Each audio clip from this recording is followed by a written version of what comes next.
feel great that my dad won, but I also feel sad that another person lost. I love Deontay Ball. I know I broke two things, his hand and his rib, because right now he can't talk and stand right now. Man, I feel good. First off, I'd like to give the glory to God, because without him, nothing is possible. You know, Derek, he came like a lion to fight, but like I said before, I don't play boxing, I come to end it. Many people doubted me. They counted me out. They do dirt on my name. But you can't throw dirt on somebody that's chosen. Hey Ringsiders, what's going on? Boxing's Objective Observer here, and welcome back to Ringside Stories, where we don't just recap the fights, we tell the real tales behind the gloves. Last Saturday at the sold-out O2 Arena in London, England, Derek Chisora stepped in the ring for the 50th time in his career. The place was electric, 20,000 fans chanting his name like it was his farewell party. Across from him, Deontay the Bronze Bomber Wilder, also on fight number 50. Two heavyweights in their 40s, both way past their prime, but still willing to put it all on the line, and what we got was pure heavyweight chaos. Let's break it down. I quite enjoyed the fight. I mean, it was scrappy and it was messy early on, but it was quite an enjoyable fight. At times I was on the edge of my seat thinking Wilder's going to land one of them big bombs. They do say the last thing to go in an aging fighter is the power. And in Deontay Wilder's last couple of losses, he's not seemed to have had that power, has he? He seemed to have lost the power. But last night, he showed flashes of his old best. A couple of his right hands were connecting. I thought Deontay won, but it was hard to score because the rounds were so chaotic, really. I expected them, the scorecard, to be all over the place, which it kind of were, but you know, I feel for Derek, because it would have been an ideal way to go out, a big win against Wilder, but it doesn't always end in the fairy tale that you want it. He should be proud of himself and proud of the career that he had, because he is an icon, and whether you like it or not, over the last 20, maybe 15 or 20 years, he's one of the biggest icons in the heavyweight game, so credit to him and everything he done. He wasn't as tentative when he was punching, he was trying to land the uppercut, he was being brave, he was being vicious in there too. So I liked what I seen from Deontay, but Derek's always going to give anybody a hard fight just with his morale and style. It's one of those things, it's heavyweight boxing, you can get caught. I know all about getting caught. But on a whole, it was a fantastic event between two great heavyweights. I know that. Commiserations to my brother and all the team. Everyone did a fantastic job. Everyone got home, got paid, and got home in one piece. I probably was on similar to the judges, like relatively close, but I probably did have a Wilder in for a round or so, something like that. Maybe just off a little bit of the cleaner work.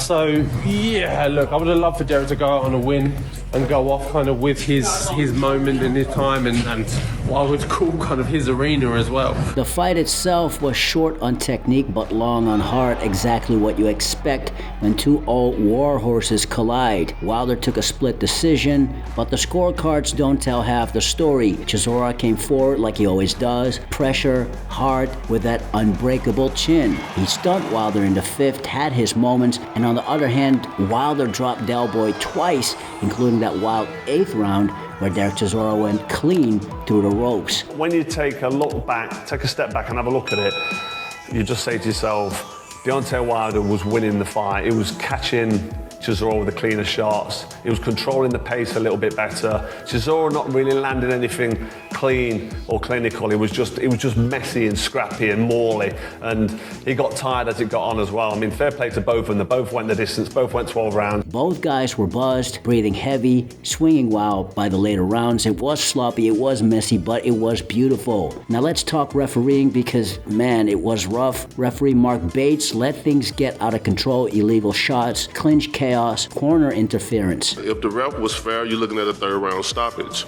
It's so many things went on. I got hit in the back of the head like at least 10 to 12 different times. And then when I finally want to retaliate and hit back, you point fingers at me. Deontay, I'm like, man, this man keep hitting me in the back of the head. I'm getting dizzy at times, but I'm bouncing back. You know how many fighters got hit in the head and don't wake up tomorrow? That's why I might not even go to sleep tonight, because of the awareness of getting hit in the back of the head and you not waking up tomorrow, or something happening, or something forming. I feel good externally, but internally something may be developing inside of me that I can't see right now, because a referee decided to allow something to happen that it shouldn't have happened. That was one of the things The referee asked, do we have questions? And Shelly brought it to his attention. It was one of the things we warned him to not do, is allow him to hit me in the back of the head. And then it's supposed to have been a disqualification because his team ran up in the ring. I mean, damn, I'm fighting Derek and the referee. I'm like, it's crazy. And the ropes were very loose. I went on the ropes, he fell in me, pushed me, the ropes, they break, and then it broke. I went through the ropes, they started counting. The second time, they took a point, and it still counted me out, but I don't understand why. Listen, it is what it is. And as Chisora sat on them ropes in the corner, sort of in the corner on the ropes, big right hand down the middle, overhand right hook, just clumping him on the head, and I thought, this is dangerous. Chisora was already hurt, and then he somehow managed to get pushed or punched or both through the ropes, and it was on the floor outside the ropes, and the referee was counting. I mean, you've got 20 seconds if you're outside the ropes. His feet were sort of in the ring and his arse was on the canvas, but he got up and he got back in the ring. That was a bad round for him, a 10-8 round, and I don't know if it was the same round or the next round, Chisora Wilder got a point taken off him. So it was pandemonium, it was chaos. If your corner enters the ring, it's an automatic disqualification. Number two, if you're knocked out of the ring, you have 20 seconds to get in. You are not allowed to be helped by your corner.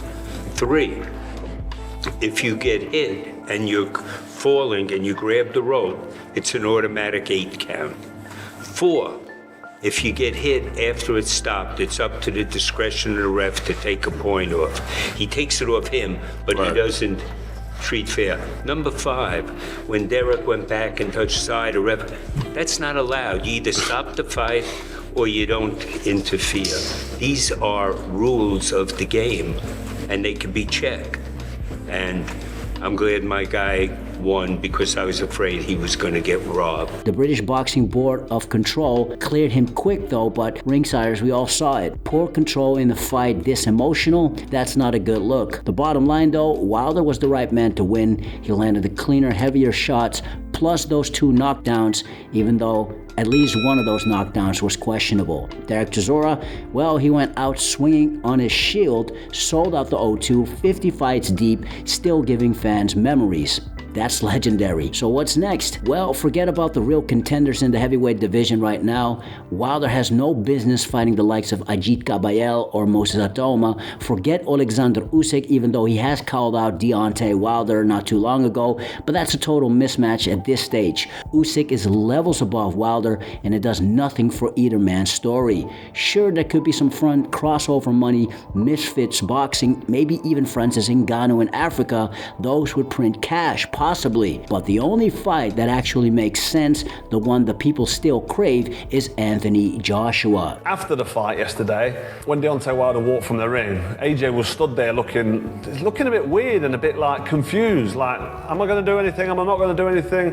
And Wilder, I think, said, let's do it next, let's do it, let's get it on. And AJ just sort of, he didn't say much. I think he might have said, you don't want this, or something to them lines, but never really tried to get the fight going. I think AJ's got this thing in his head where I don't think he's sure of himself. If he thinks about fighting Deontay Wilder, does he believe he can actually beat him? You saw it, Ringsiders. Wilder walked past the former unified heavyweight world champion AJ twice. First on arrival, which was pure tension. Then after the win, shirtless, still buzzing, he stopped, dapped him up and said it out loud. Let's do it. Anthony Joshua just smiled. AJ's promoter Eddie Hearn shrugged. Both guys are past their best, we know that, but throw them in a UK stadium or a big US arena, it'll probably be sold out in hours or days, and still is a legacy fight. Storylines for days. Wilder versus Joshua is the fight the fans have wanted for years, and after Wilder's performance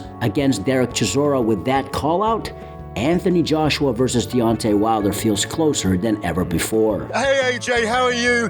How you doing? Great to have you here. Thank you for having me. It's good to see you. You too. Hey, if Wilder wins tonight, do you climb in there and knock him out? Chisora would have done it already. Brilliant. I don't know. He got a problem. He got a problem with himself. I think he's trying to convince himself to build the nerves to fight me. That's the only thing I think of. I'm loved all over, you know, and it is what it is. Do you think you'll knock him out? You damn right. Boxing's full of highlight reel knockouts and perfect records. Nights like Wilder versus Chisora reminds us why we love this sport.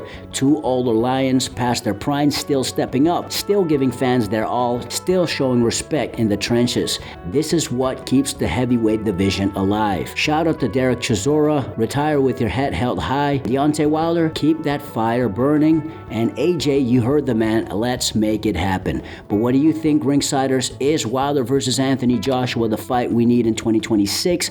Who would you pick in that fight? Drop it in the comment section below.